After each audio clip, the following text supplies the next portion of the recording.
Hello everyone, आपका हमारे YouTube channel पर स्वागत है। तो आज इस वीडियो में हम सीखेंगे फैक्टराइजेशन करना, यानी कि गुणनखंड करना। गुणनखंड करके आपको x की वैल्यू निकालनी है। तो आप x की वैल्यू कैसे निकाल सकते हैं, तो इसकी ट्रिक क्या होती है। 4 स्टेप्स आपको फॉलो करने होते हैं, ठीक है। स्टेप्स बताने से पहले मैं आपसे रिक्वेस्ट करना चाहूँगी, अगर हमारे चैनल पर आप पहली बार आए तो सब्सक्राइब कर लीजिए, ताकि ऐसी मैथ्स की ट्रिक्स आप सीखते गए, आपकी मैथ्स स्ट्रॉन्ग होती रहे।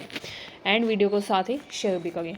तो देखिए 2x² + 7x + 6, इसमें आपको गुणनखंड करके x की वैल्यू फाइंड आउट करनी है। तो x की वैल्यू फाइंड आउट करने के लिए आपको 4 स्टेप्स फॉलो करने होते हैं।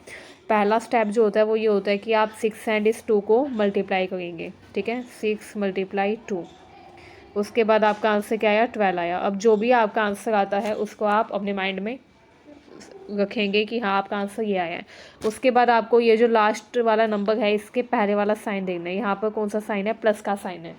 प्लस का साइन का मतलब होता है कि ये जो 12 आया है इसके हमें x से फैक्टर्स करने हैं, जिनको आपस में प्लस करके हमारा आंसर बीच वाला यानी कि 7 आ जाए, ठीक है। तो 12 के ऐसे फैक्टर्स क्या क्या है, 3 and 4।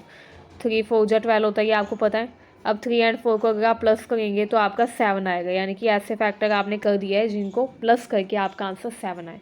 अगर यहाँ पर 6 से पहले अगर माइनस होता तो इसका मतलब ये होता कि 12 के ऐसे फैक्टर करने होते जिनको माइनस करके 7 आता, लेकिन यहाँ पर प्लस है, तो यानी कि 12 के ऐसे फैक्टर करने हैं जिनको प्लस करके आपका आंसर बीच वाला यानी कि 7 आ जाए, ठीक है।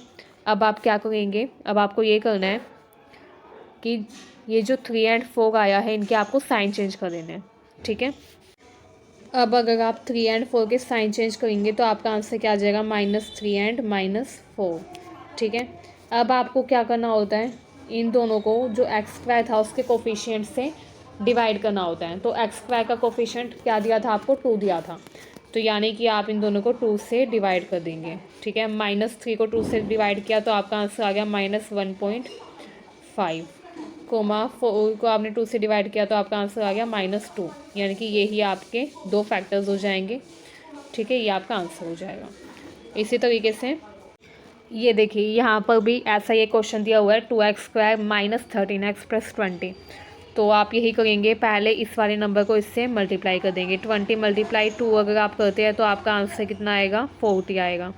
अब जो भी आपका आंसर आएगा उसको आपको ऐसे फैक्टर्स में तोड़ना है जिसको प्लस करके, क्योंकि यहाँ पर प्लस का साइन है, तो यानी कि जिसको प्लस करके -13 आ जाए।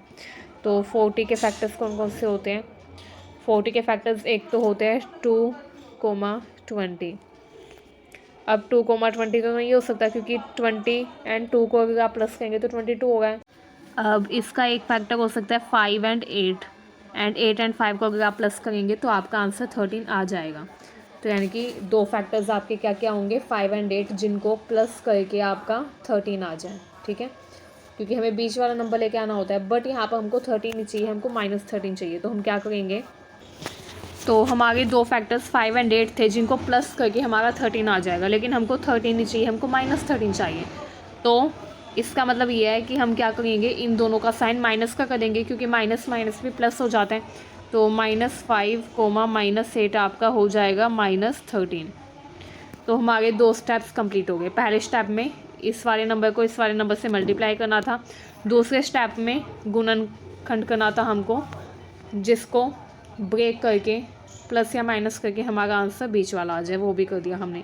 अब तीसरे में हम साइन चेंज करते हैं, ये माइनस का है, ये भी माइनस का है, तो ये दोनों आपके हो जाएंगे प्लस के, 5, 8।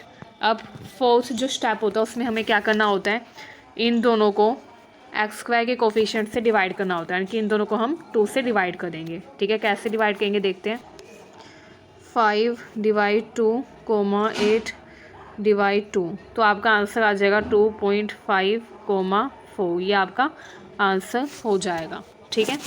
तो मुझे उम्मीद है ये फैक्टराइजेशन का मेथड आपको अच्छा लगा। अगर आपको कोई डाउट हो तो आप कमेंट सेक्शन में भी पूछ सकते हैं, एंड ऐसी वीडियोस के लिए हमारे चैनल को सब्सक्राइब ज़रूर करें। थैंक